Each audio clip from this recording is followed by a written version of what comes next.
Hi, good afternoon, everyone. As you all are trickling in, I just want to say thank you, for coming. We know this time can be tough for some of you, but we really appreciate the sacrifice of joining us here today for our webinar. We're just going to take a few more seconds just to allow other folks to trickle in, and then we'll get started within the minute.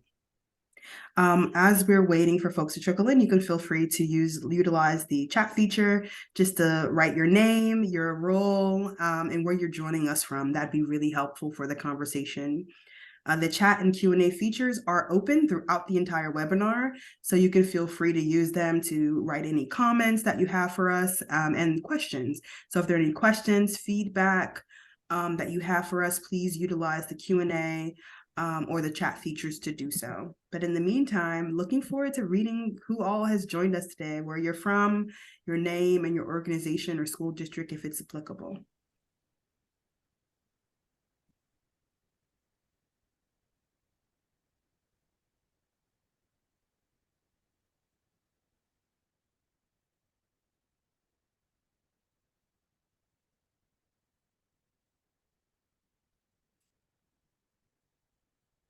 Okay, awesome. A few more folks have joined us, and we're going to begin our presentation now, just in the interest of time.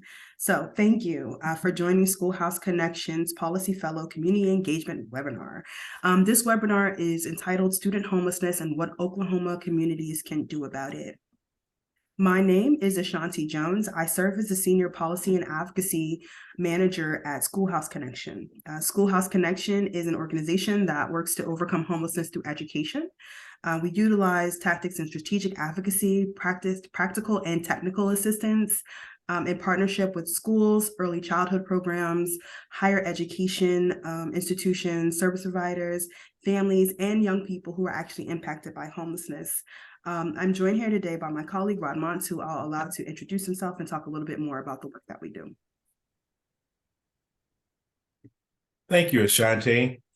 As Director of State Policy here at Schoolhouse Connection, I've had an opportunity to work with advocates, educators, youth and families experiencing homelessness, and other stakeholders across the U.S. to address some of the issues that lead to youth homelessness through policy reform. As part of that work, we have established what we call our Policy Fellows Initiative, which provides us an opportunity to work with allies and advocates across the country to educate folks and to prepare them to mobilize around legislative advocacy at both the federal and the state levels. We have had fellows represent congressional districts in 8 states, including Oklahoma, and we are joined here by 2 of those policy fellows here this evening, Deborah Johnson and Sabra MD, who have done a wonderful job at advocating on behalf of youth in Oklahoma.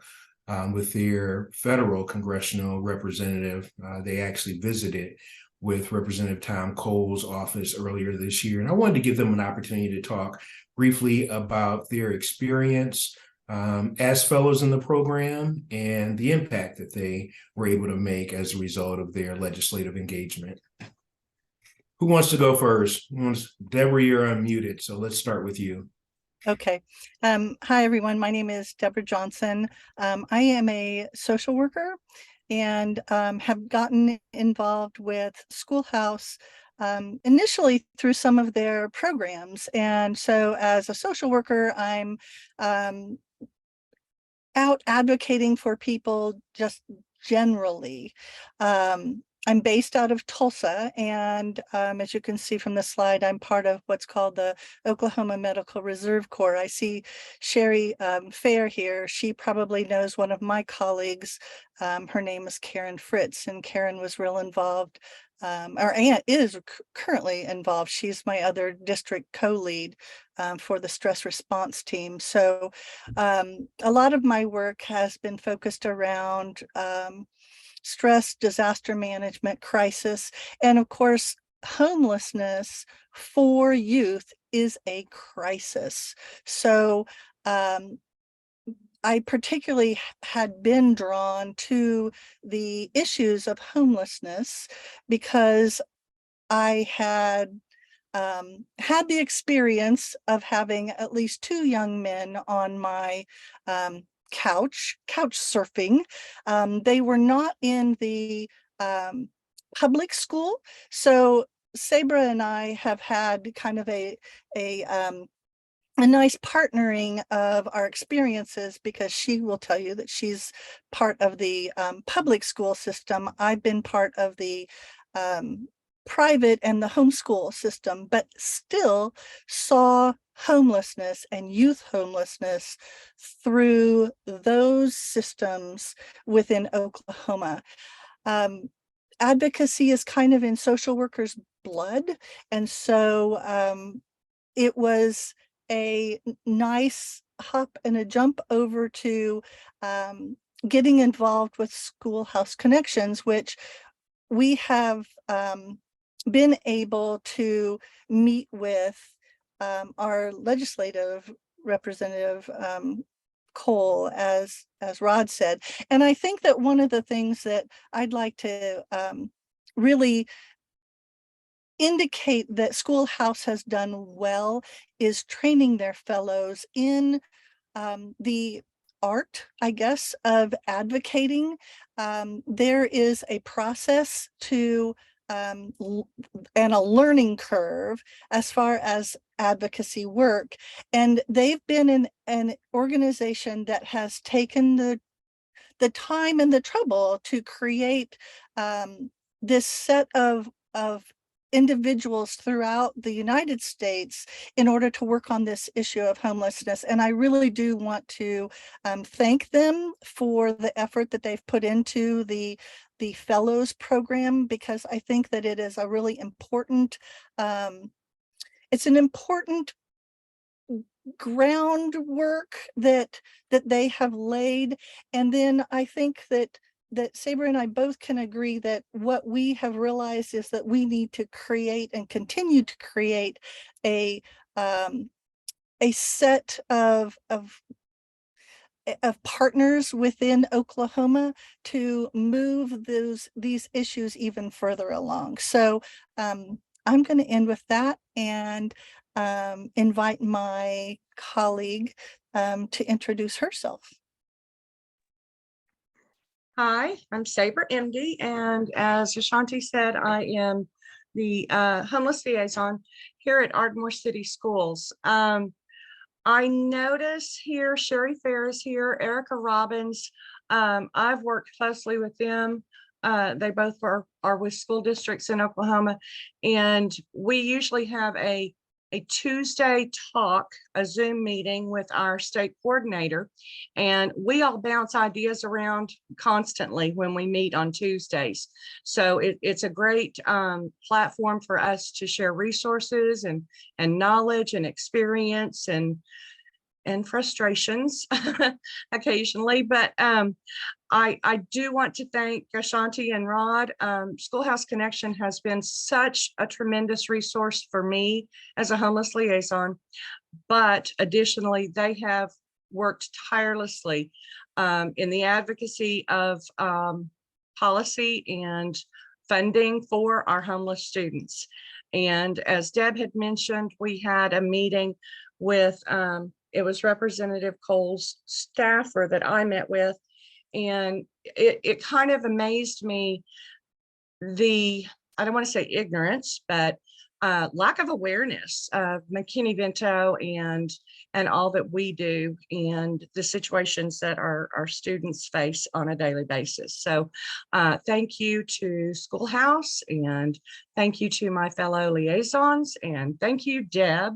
And with that, I think I'll probably say I would encourage everyone on this Zoom to do as much as they can to advocate. Thank you. Thank you so much, Sabra. As everybody here can attest to, now that you've heard them talk a little bit about themselves and their work, they are gifted professionals, and we are of the belief that those who are closest to the problem are best able to help create effective solutions.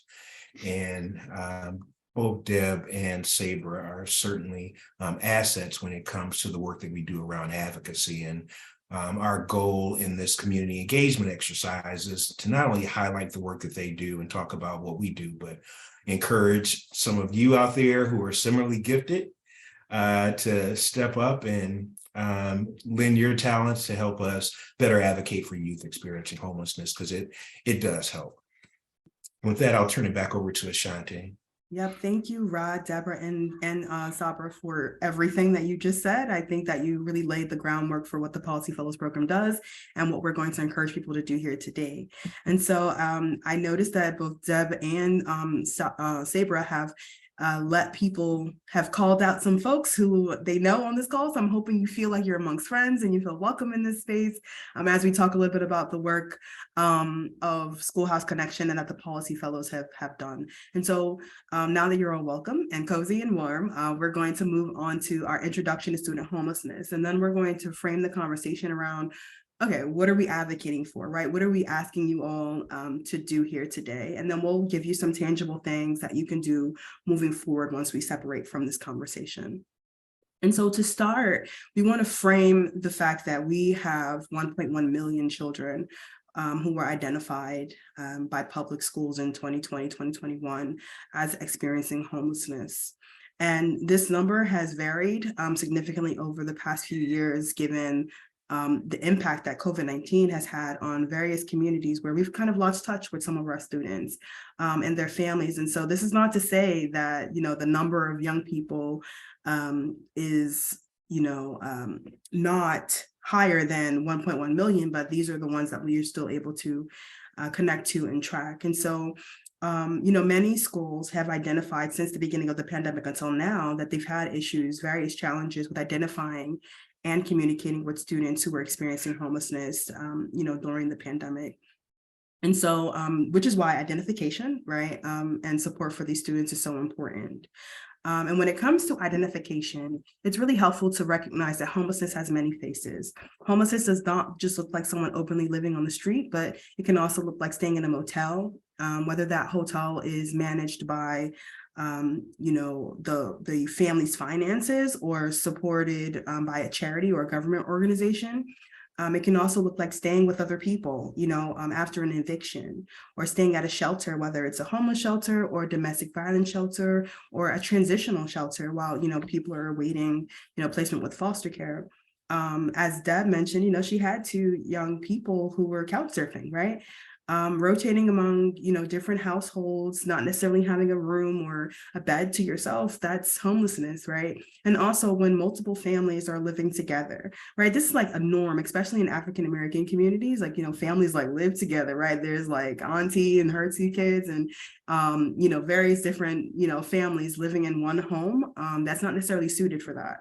And so living doubled or tripled up, that's considered homelessness. And so we want you to understand and recognize that we have to expand our understanding of what homelessness is and what it looks like in order to effectively identify and provide these children with support.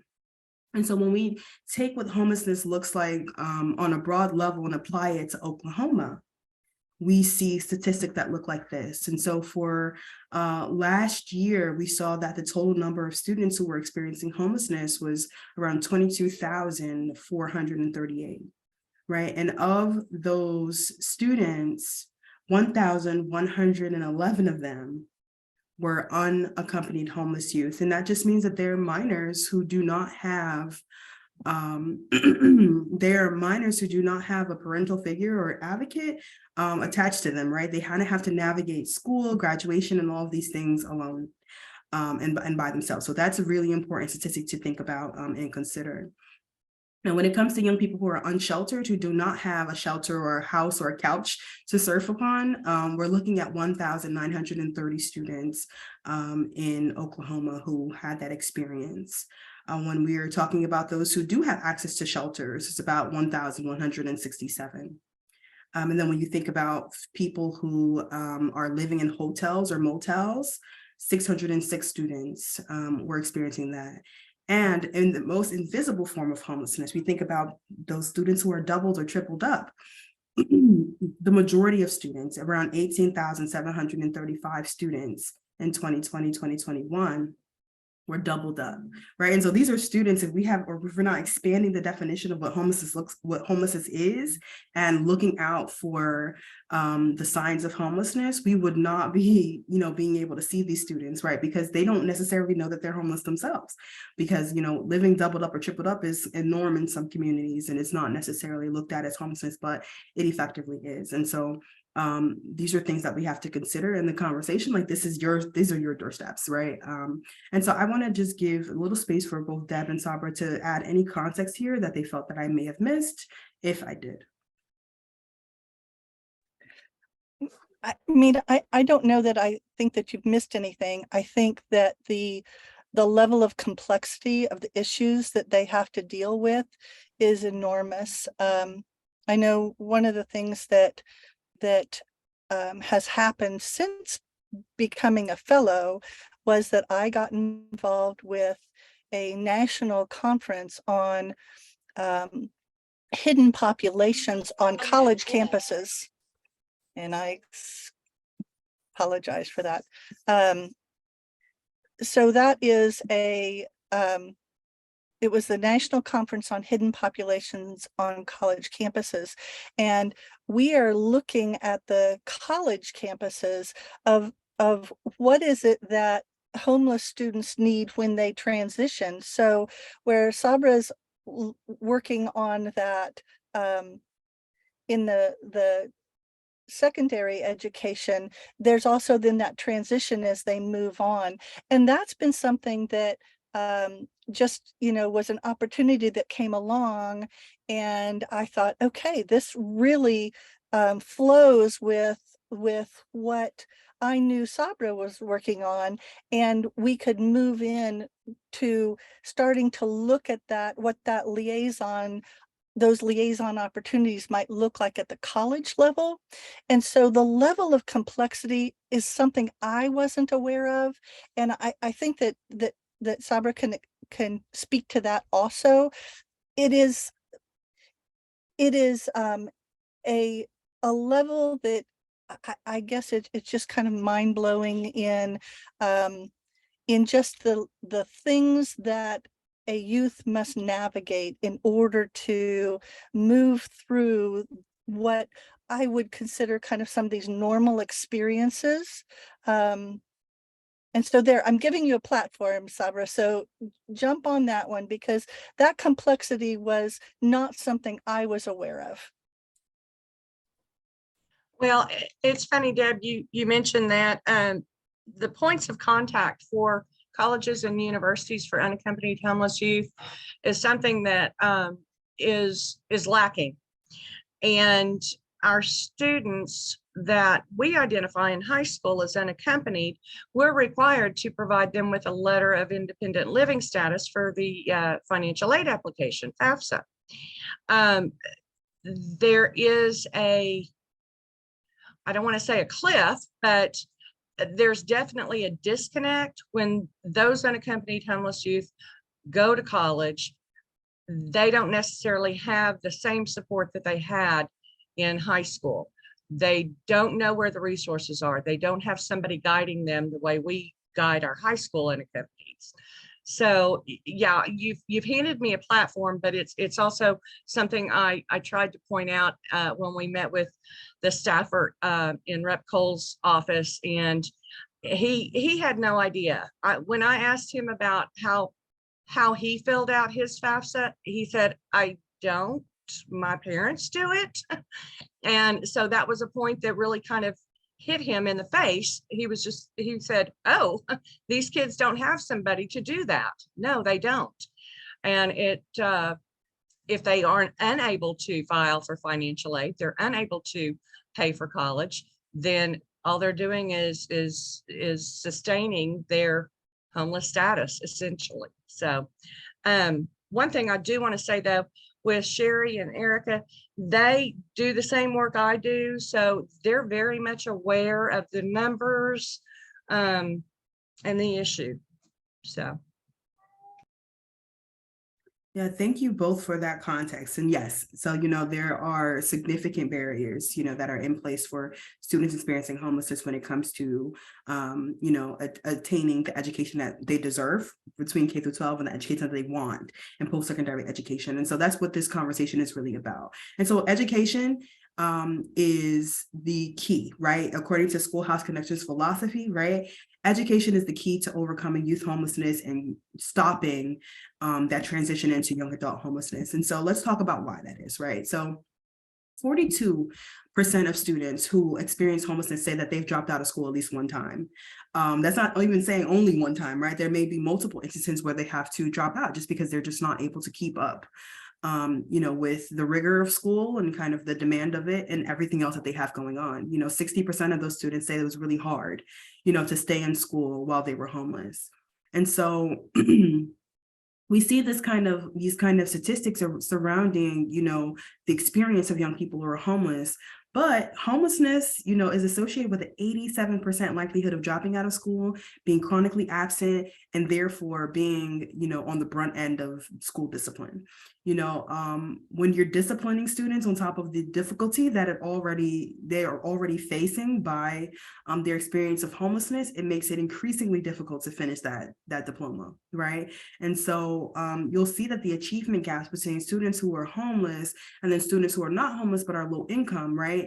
There will definitely be achievement gaps between those students because, it's much easier, especially when, students are low income, to be able to, they still, some of them have advocates, right? They still have folks who can, find resources for them. But for those students, especially the ones experiencing the hidden forms of homelessness, or the hidden forms of homelessness, it's really difficult to find those advocates and be able to be provided with those supports. So there's definitely going to be an achievement gap there. And, it's unfortunate because having a high school diploma, right, increases the likelihood that you'll be able to, get past youth homelessness and not experience young adult homelessness. Without it, you're 346% more likely to experience homelessness as a young adult. And not having a high school and, a high school diploma or the equivalent is a barrier to being able to experience post-secondary education. And more than 2/3 of jobs right now in the workforce require that post-secondary education. So it's without having a high school diploma, you can't get into college, right? And then without going to college, it's very unlikely you'll be able to meaningfully enter the workforce in a way that will, lift you up out of young adult homelessness. And so the McKinney-Vento Act is one of the most important strategies that have been implemented to ensure that young people experiencing homelessness do finish that K through 12 education and have that pathway to post-secondary education. And so the McKinney-Vento Act, as some of you may know as liaisons, right, removes those barriers by keeping students in their school of origin, making sure that they don't have to necessarily move, to a different school district and experience any kind of educational disruption. It also helps support providing students with transportation. If they do have to change school districts or move somewhere, they'll be provided with immediate enrollment in that institution. So again, another way to overcome any kind of learning gap that may occur. It also supports in assisting students through graduation and beyond.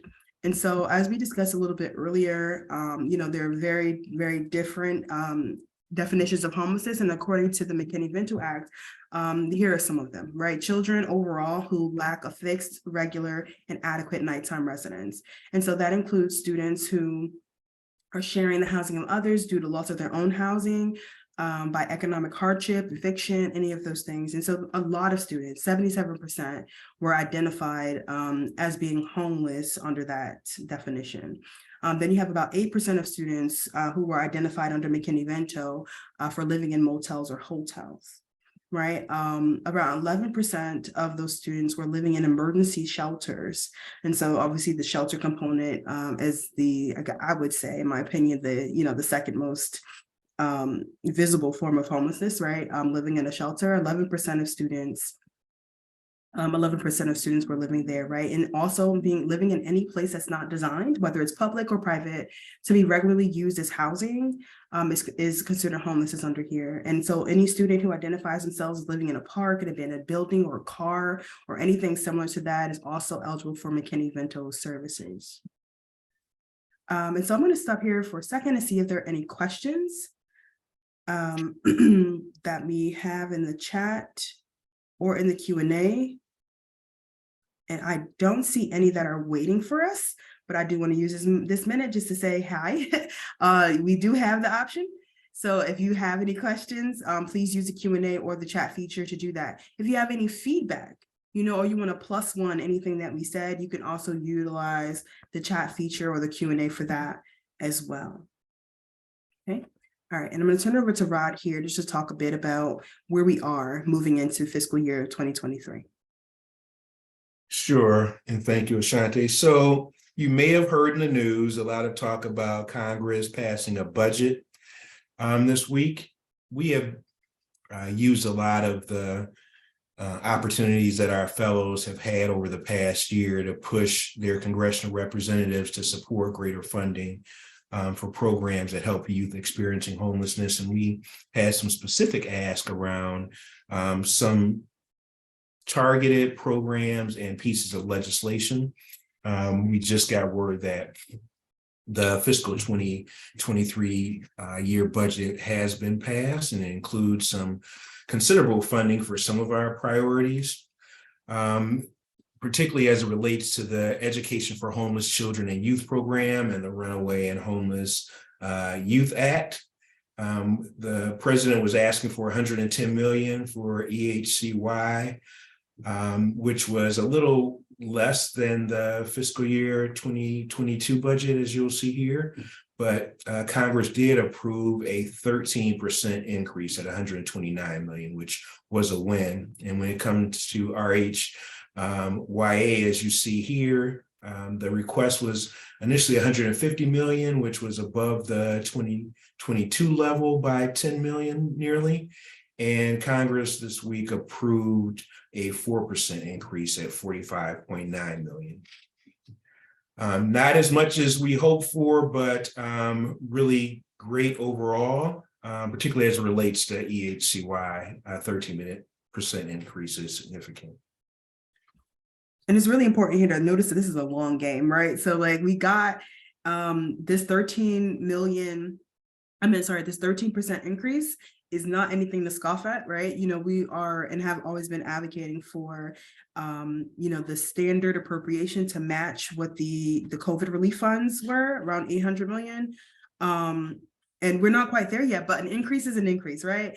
As it's like on social media now, right? A win is a win. And so we want to just lift that up, that, advocacy and, really pushing young people who are experiencing homelessness and their issues to the forefront have won this increase. And so we want to continue that advocacy and continue, moving on so that we can reach the level that will actually transform the lives of young people experiencing homelessness. And so again, to Rod, just to talk a little bit about what we're looking forward to in the new year. Yeah, so as we look ahead to the next Congress, we want to build on this incremental progress. It'll be important for us to educate Congress members as much as we can, and that's what we're going to dedicate the early part of the year to. Sabra mentioned on a couple of occasions how little some congressional staffers and some Congress people themselves know about what youth homelessness is, and I can say the same for adult homelessness. Most only know what they see, and so it's important for them to understand the face of youth homelessness and ways in which we can address it with their help through programs and through appropriations. As you can see here, the House is going to be pretty evenly split in the 118th Congress, as will the Senate, with Democrats having a little control of the Senate and Republicans holding a slim majority in the House. The good thing is that the narrow majorities mean that there's going to need to be more cooperation for both sides to get some of their priority issues addressed. There's going to need to be some give and take.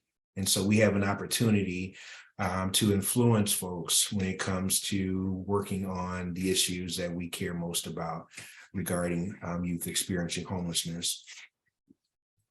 Your expertise, those of you who've had experience as providers, practitioners, or other professionals, or who've been impacted by homelessness yourselves, will be really important as we seek to do some of that education.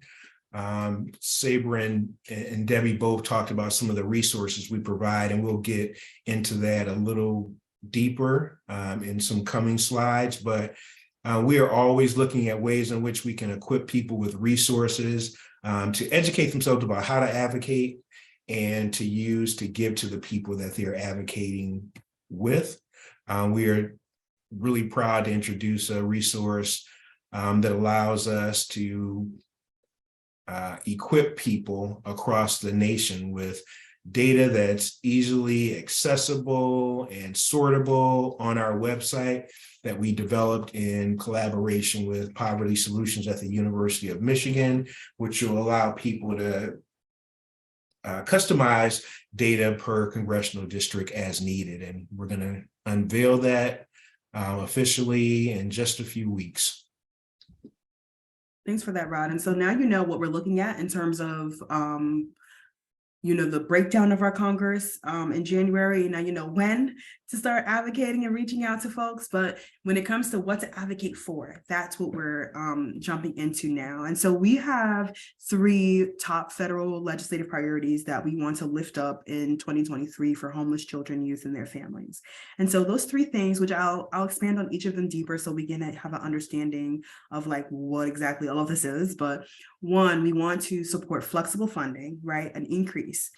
Continue to increase the education for homeless children and youth program funds, right? So we want that flexible funding to support homeless children and youth.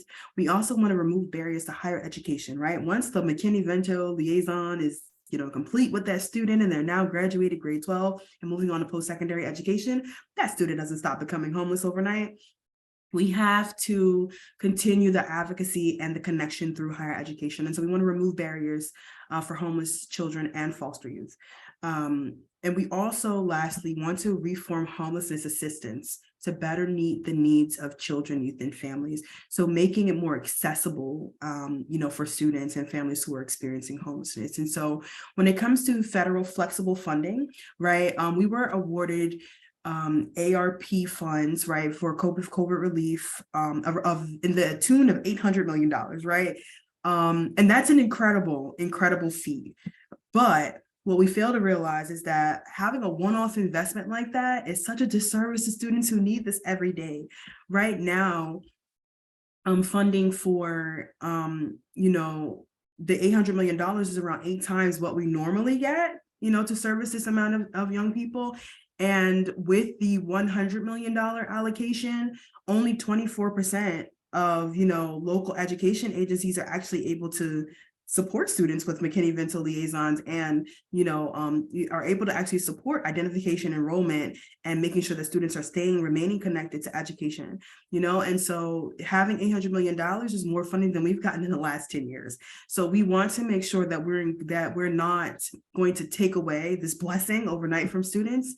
And so I just want to give 1 minute to Deb or Saber, to figure out, just to tell us a little bit about what Oklahoma has been doing with some of these funds. I have actually, with our ARP homeless funds, have paid a stipend. I am paying a stipend to site personnel to do, after contract hours, additional outreach. It increases my capacity to serve the students that have been identified already, but also to identify those students that we may have missed at enrollment or who may have become homeless throughout the school year. So that is what I'm doing. I'm increasing capacity. Already it is showing results. We're identifying more students. I would like to ask, if possible, could we unmute Sherry and maybe Erica and let them share? Well, unfortunately, in the webinar style, participants we can't unmute them. Okay, darn. Yeah, we'll be able to actually. Oh, okay. Sherry Fair. Yes, and Erica. All right. I'll go with Sherry first. Hi, Sherry. You're able to unmute yourself if you are prepared to weigh in. Nice. Yes, well, our funds have been spent on, hang on a minute, like a mouthpiece. Our funds have been spent on several different things. Some needs technology for the students. We also included a bus in one of ours because we need the little small bus that doesn't require a bus driver with a CDL license, because getting a full-size bus in and out of the shelter and some of the places that our families stay is just near impossible. It also allows just about anybody at transportation to grab the keys when a kid calls and says, I'm at this address, to go pick them up and provide that opportunity to not have to wait for rescheduling a bus to get a bus over there, because we share a lot of our kids with Tulsa Public Schools. There's, it's a bare boundary between us. And then we've also paid for staff that's working on making phone calls, trying to find kids that we haven't heard from, kids that have a high absentee rate all of a sudden and they're missing. She calls them and then gives that information to the liaisons. So we've spent it in several different ways. Well, that's great to hear and great work. It's transportation, as you all won't be surprised by, is a universal issue folks are trying to address. So being able to share creative examples is something that would be helpful for other folks dealing with similar challenges. I am going to, did you have something else you wanted to add, Sherry? We are very blessed with a transportation department that has a heart for our kids. So that is very, very helpful in the fact that they want to figure out ways to get the kids to school and get them graduated and get them on, the right path. That transportation relationship is so important. Yeah, good point. Having committed, compassionate people to work alongside you is very important as well. So Right, I have to Very- speak up here just a second, because I'm sitting next to the transportation director at Sand Springs Schools, who will remain off camera, but I listen to her every day talking about what she and her staff does as far as going out, picking up students, finding students. And she talks about how important it is, this relationship between the teachers and the counselors and the transportation staff. So I'm just reiterating that, all of those players have to work together in order to help these young people who are homeless, succeed. And moving then further on into that higher education, I think through this group that I'm starting to get involved in, this, looking at hidden populations on campus and trying to find those supports. It's all of this, us coming together, I think, that is going to really help move these kids into success. But individually, if we're siloed, I think that it's much harder. So I was excited to hear what Sherry said. Hey, thank you, Rod, Debbie. I'm sorry. I want to commend Sherry. She runs a fantastic program. She really does. Give her flowers. Hey, Erica, if you want to unmute and weigh in, you are able to now. Okay, can you guys hear me okay? We can. Okay, yes. Just reiterating everything Sherry said,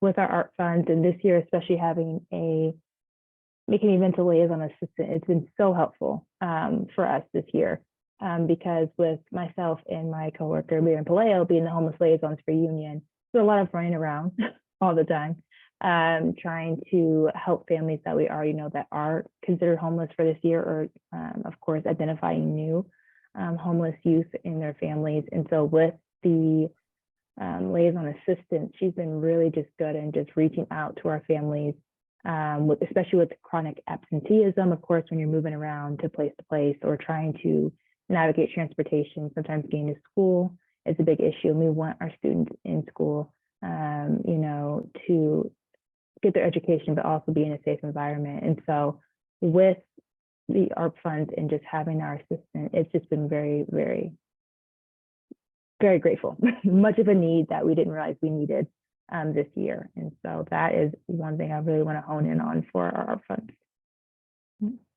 Yep. Thank you both you, Erica, and you, Sherry, for sharing. And Sabra and Deborah, really just talking about the way that you've been able to utilize ARP funds. And hopefully we all are understanding why we need to continue this $800 million as the annual appropriation to just continue to support our students. There's just so much that that they need that they wouldn't be able to get, if we were to, take this back down to $100 million. And so, the advocacy is really there. And so these are just some ways in which where you can support the work, right? We will prepare some dashboards that you guys can access, right? And you can just keep your own data, right, on the impact of the ARP funds. So the similar way that you just talked to this group about the ways in which you're able to help students, right? If you can pull out some hard numbers, people love statistics, right? Able to show an increase in the impact you're able to do, right? Increase in student outcomes, any new relationships you're able to build with different systems. So like the transportation system, for example, they have a heart for the kids, right? Able to build those relationships. You can show the way that those relationships are actually supporting young people, and always live with the stories, right? The stories are really impactful because no one can tell it better than people who are experiencing it. You can also work with organizations like us or other partners to get media coverage of anything that you're doing with the ARP funds, right? Any new hires or any activities, because policymakers read them. And it's really important when you're advocating for funds for it to continuously be in their face, right? And you can also just let us know if you're interested in being connected to your Congress members. And so we'll actually talk about the advocacy in a few more slides. And so the second thing that we wanted to do was remove barriers to higher education. And so what this would do, there was already an act called the HESHV Act, right? The Higher Education Access and Success for Homeless and Foster Youth Act. And so this act would require the designation of higher education homeless liaisons. And so there are a few states who are independently doing this and implementing homeless higher ed liaisons, or some folks call them basic needs coordinators. But, this focus on students who are homeless is really important. And so some states have gotten, this kind of legislation passed where you're pretty much taking the McKinney-Vento liaison that works on that early childhood to 12 space and moving them into the post-secondary space, right? And so these liaisons will help require plans for housing for students, to advocate for them, to make sure that their FAFSA is being filled out correctly. And if there's any other resources, both financial or physical, that students may need access to, you'd be able to be connected to that, right? During the semester breaks or school breaks, right? Housing would be a priority for these students. I know when I was in college, it was like an application process. And I never got picked, to be able to stay on campus housing, but didn't know I was experiencing homelessness based on, kind of what I was considering to be homelessness. And so you couldn't do that, right? And so for other students who don't necessarily have this liaison or anyone to really frame this for them, they don't get picked either, right? And so in order to have this priority access, this liaison is really important to make sure that those students are supported. And so there's a ton of other provisions that are available under the HESHV Act, and they're available here. You guys will get a copy of this slide, of all of these slides, and you'll be able to click the links and really interact with the material a bit more. And you can read that full list of provisions, but those are just a few things that it would do. And then I know that Susan, was it Susan? Yes, who asked the question. She said she understood that there was legislation that would align HUD's definition of homelessness more closely with the Department of Education. And she wanted to know the status of that effort. And so the status is that we're hoping to see it reintroduced. So it didn't pass. It did not pass last session, but we're hoping to see a reintroduction of it. It's a strong bipartisan legislation. What it would do, again, is exactly what Susan mentioned. It would align the definitions, and aligning the definitions would actually increase access for children, youth, and families to receive HUD support. So, HUD gives their own their own set of funds and resources to families. And so aligning the definitions would allow, access for more students who HUD technically doesn't consider to be homeless or experiencing homelessness now.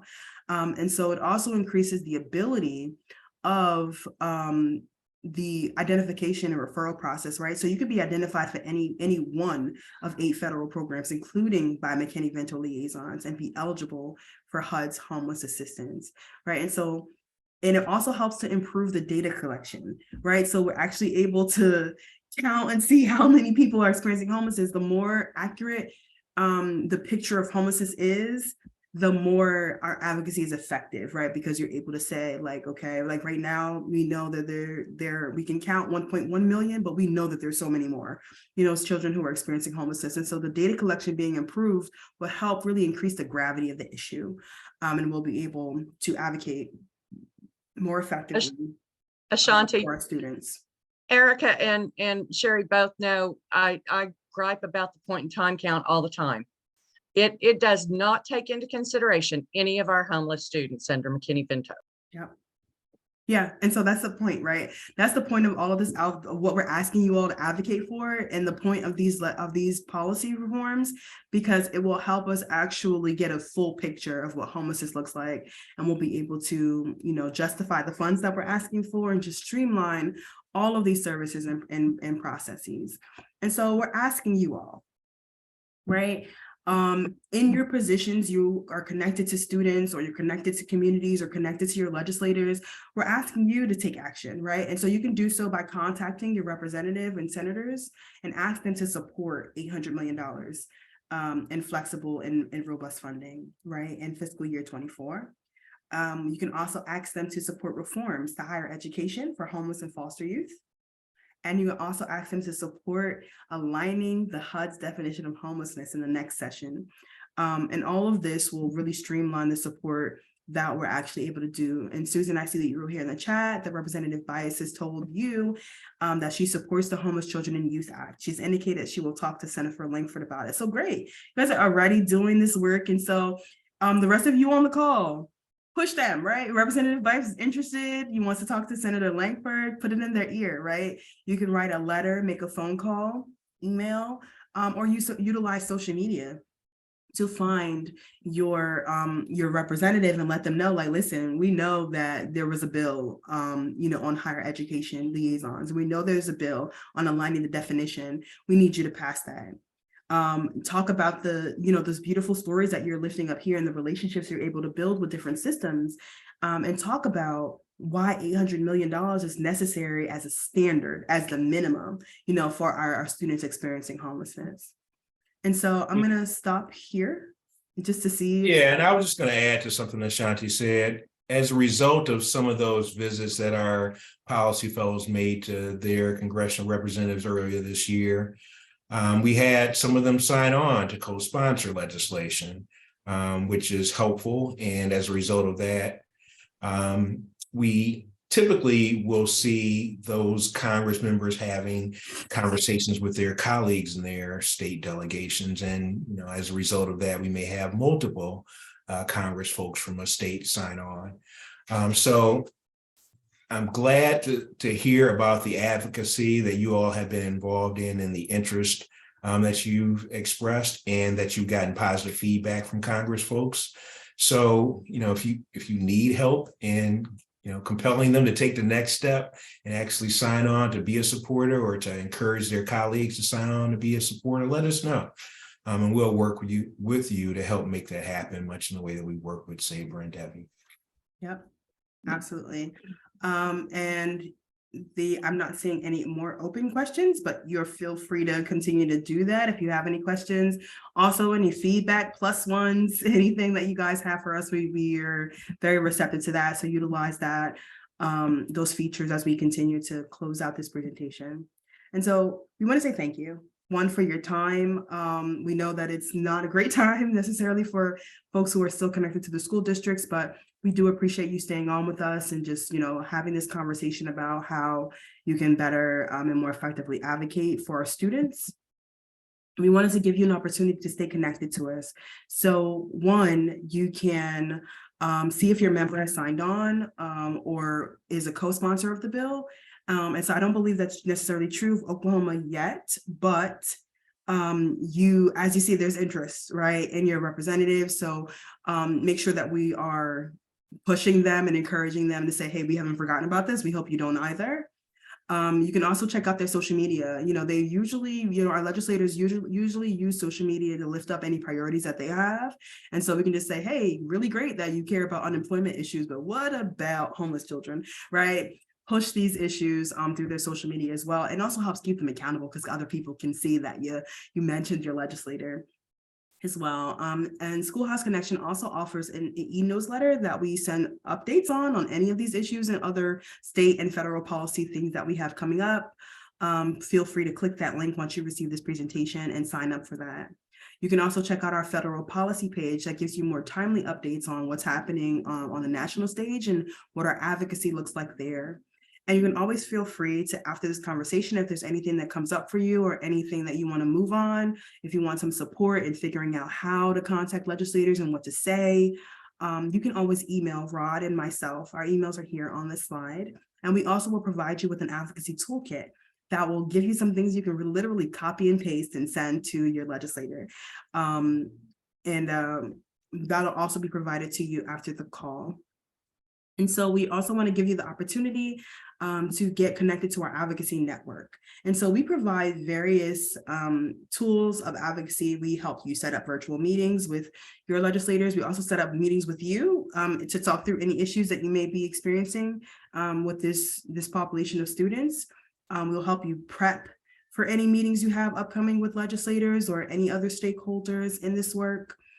We will also support with 1 or 2 pages on the issue, so giving you all the statistics that you need to be able to prove the point and kind of really drive home the necessity of the work that we're doing. And we also assist with writing talking points. So if there's, if you want to do testimony or anything like that on any of these issues, we can provide you with some talking points and really craft it to issues that are specific to Oklahoma.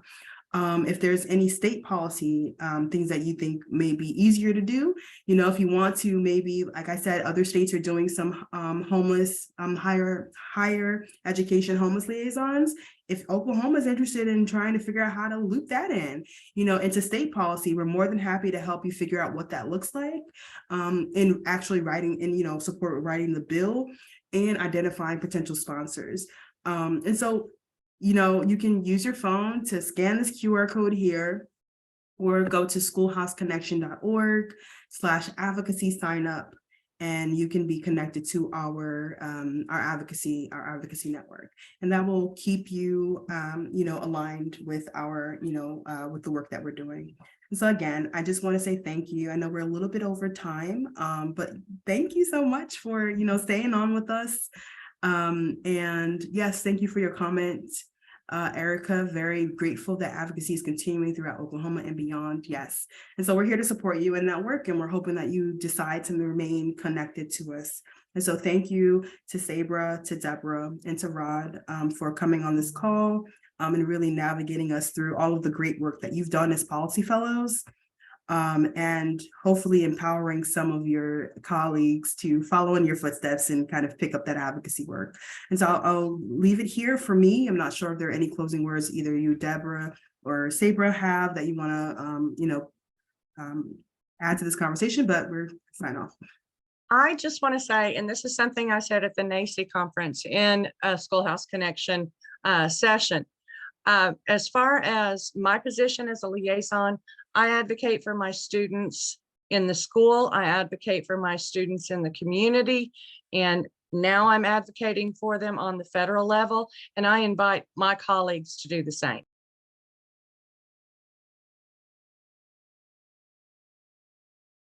Alrighty. So thank you all again and have a great night. Happy holidays, and we'll see you all in 2023. Thank you. Merry Christmas.